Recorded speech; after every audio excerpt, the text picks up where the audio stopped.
What up? What up? What up? What up? What up, people? What's good? What's up? It's me, L Teddy 27. Another review. This is going to be our review for Love and Hip Hop Atlanta Season 9, Episode 6. Y'all know I'm only doing this because DeBay wants to see my reviews. I should private them. Y'all let me know if I should private these and just send him the link or unlist them and send him the link only. I don't know. Anyway, so we start off with back at I think they're at Scrap's house with KK and Cheyenne and Devil Dick. So the KK just started right off. Hey, she been dating Shooter for over a year. Devil Dick, listen, Devil Dick, we know you knew. It's no way in the world you can make us believe you knew. But if this is the storyline that Mona's trying to sell to us, I guess we got to be okay with it. Anyway, so KK also says that she knows Shooter is dating somebody else. Cheyenne seems all dumbfounded. Devil Dick is looking like, yeah, I pretty much knew he was dating. I didn't know he was dating you, but I knew he was dating somebody else. And it's just a whole mess. Just an entire mess. Just a whole ass mess. Anyway, just a mess. So, I mean, KK dropped her little bomb and then got the hell out of Dodge. Was like, well, it ain't my problem. So, y'all deal with that. I'm gone. This is KK way of being messy because Cheyenne owe her money anyway. Just a whole mess.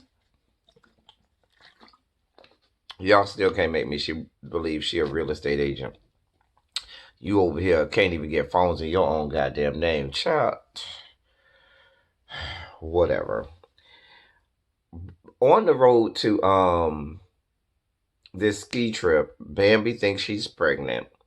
So Bambi wants everybody to take a pregnancy test. Cannot, because she feel like she have morning sickness and stuff like that. Can I tell y'all, just the mere sight of Bambi gives me morning sickness, okay? Morning sickness, just from the mere sight of her. So we're moving on from her. The girls arrive at the Airbnb that Mona got for them. Shekinah is already there.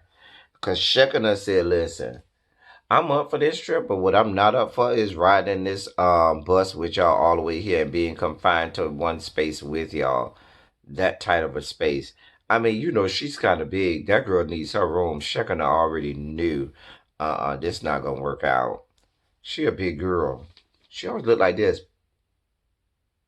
Like she looks like a puffer fish or a blowfish. Is it blowfish or puffer fish? Whatever kind of fish. The ones that go like this. She always looked like that. Anyway, she was just as loud as ever. Everybody greets her except for Spice, who gave her a little nasty little, hey, Shekinah, and kept it moving. Shekinah starts following that woman around the damn house because she want to know what the problem is. Do you not know that this is Spice? Bitch, she will pop your ass real fast and not even think twice about it. You better get your life in order, Shekinah.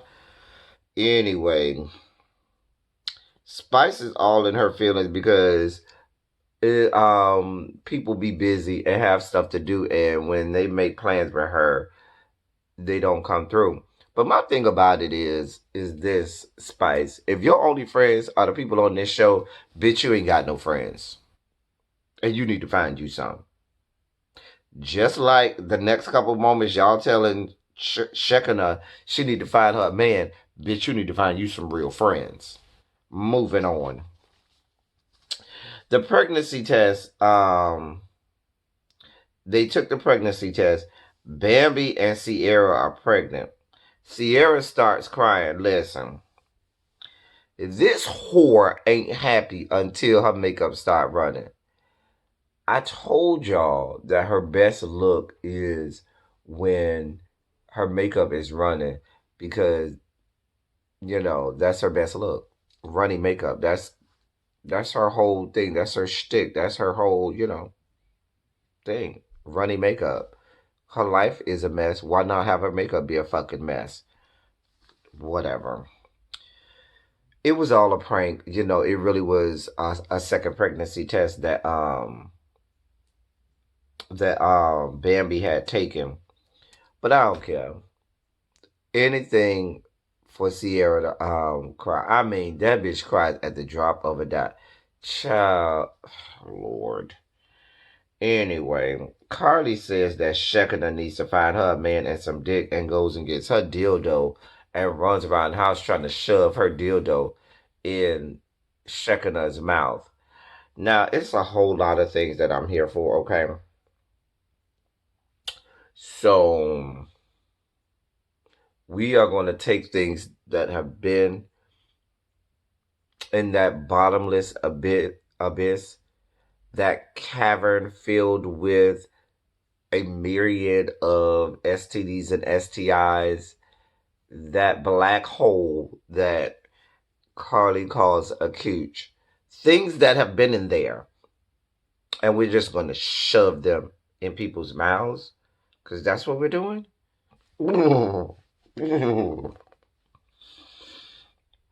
That just gave me morning sickness again, all over again, and I'm moving on because I can't. I don't want to think about nothing that been in that whore's body. Oh dear God. Oh. Anyway, they start all of this crying over and over and over and over about men and how men ain't shit and how all these men did them wrong, this, that, and the third. Child, moving on. Then we find out, I mean, how am I supposed to take this conversation seriously when skankdacious ass Sierra starts it off talking about how she had her daughter at 15, which means that she might have been 14 when she got bust down to have said daughter. Moving on. I can't. The boys, Jock, Stevie, Scrappy, and Shooter, are out shoot shopping. Scrap talking about planning a wedding. Kendra still ain't nowhere to be found, y'all. I told y'all last review before last. Where the fuck is this whore? Hello, where's Kendra? Whatever. Anyway, the devil dick comes through, and Jock talks about not having scrippers at the bachelor party. Now, we all know that this was just for the cameras, so he has no incriminating evidence because you knew Jock is going to have some scrippers at this bachelor party. And, I mean, he just doesn't want Kendra to know, but we all know. Anyway, can I tell? There's a whole lot of dick in this room, y'all. Listen. Between Stevie, Devil Dick, Lil Scrappy, between both Scraps, Devil Dick, Lil Scrappy, that's a lot of dick right there. Plus Stevie. Now, y'all might not can't stand Stevie, but Stevie got a whole lot of pipe. Now, we know Jock ain't got too much going on. Jock ain't got nothing. But I don't know what Shooter got. I'm not going to say the man got small stuff, but he gives me the antics of somebody with a small peen. But he might have stuff because he ugly as fuck. So I guess it got to be something that make the girls like him. Maybe it's the dreads. I don't know. There's still a lot of dick in that room. I might have had a round or two in that room. See how you handle those situations is you give the big ones some first. And then since you already there, you already open, we're already in this thing. You just go ahead on and just say, well, go ahead, Jock, with your little stuff. You already there, honey. It don't even matter. Now go ahead. You ain't doing no damage. And that's how that works out. Anyway, Devil Dick confronts Shooter about dating his sister. Now he told Shooter at this point, and Shooter looked like he was guilty. He was deer in the headlights, because he was like, "Well, I wanted to tell you myself," and Devil Dick was like, "Nigga, you done had a whole lot of time to tell me. The fuck you mean?" And he was caught. He was like, "Yeah, I kind of have, deer in the headlights." So he was like, listen, I don't think we could go into this business venture together because I can't even trust you. You've been over here dating my sister for over a year and a half, and I ain't even know, and you ain't even bothered to tell me. A mess. I don't blame Devil Dick. Now, one thing I can say about Devil Dick has been making some smart moves since he got out of jail. I guess that's why they are called correctional facilities. It makes sense. Correcting his life. Anyway, we're back at the ski trip. A whole lot of nothing was going on at the ski trip. So we're gonna move on. So then we got Shooter at the Kiyomi girl house. Let me start this off by saying this. If your ass puts ketchup in your spaghetti, please unsubscribe from me now. If that is your cooking practice, if that's something that you learned to do and that you commonly do with your spaghetti, you put fucking ketchup in your spaghetti, unsubscribe from me now. We don't have nothing to talk about. No, we cannot be friends. I don't play that mess. First of all, I don't even eat condiments to begin with. So just the mere thought of you squirting ketchup in spaghetti makes me, there's the morning sickness again. Oh, mm, mm. Moving on, because that's making my stomach turn and I can't. Then, so we find out that Shooter and this elevators, that's what we'll call her, elevators, are in an open relationship. What's her name? Kimona Dragon. I don't know. Keycloaker, whatever the fuck her name is. Elevators is what her name will be. Anyway, Elevator says that they're in an open relationship and she's the number one bitch. Now, having been in an open relationship before, one of the first rules that you have to establish in an open relationship is you're only dating me. I'm just allowing you to have sex with other people. There's no such thing as I'm the number one bitch. No, in an open relationship, stupid ass whore. This is how these things go down. You're supposed to be the only bitch. What happens is you may let the other person get a little from time to time um, on the side from a random or from, even if it's somebody who uh, y'all been dating, y'all do it on a regular, you are supposed to know about it up front, and that person is supposed to know up front that this is not a relationship. Y'all just banging. You know what I'm saying? You just part of the stash over here, and y'all don't got no frills. It's, no strings attached. NSA. But she's stupid. Y'all know she's a she gives me just stupid as hell. So that's okay. And you would think that somebody with a name like Kikamanga or Kiklaka or whatever the fuck her name is will be a nuclear physicist by even being able to pronounce and spell her name. But nah, that ain't work out for her. Down to Jock's game night. His friend Mita is there. She's some record um producer or somebody in the music industry or something. She seemed all right. Um Devil Dick still Kendra ain't nowhere to be found. Nowhere to be found. Devil Dick comes with his sister Cheyenne. Safari comes with Erica Mena, because y'all know they live in Atlanta. And then and we knew Safari was going. Safari has been in every franchise except for Miami. He's been in every franchise of Love and Hip Hop. He's gonna be in Miami at some point. He's gonna be on Love and Hip Hop Miami at some point.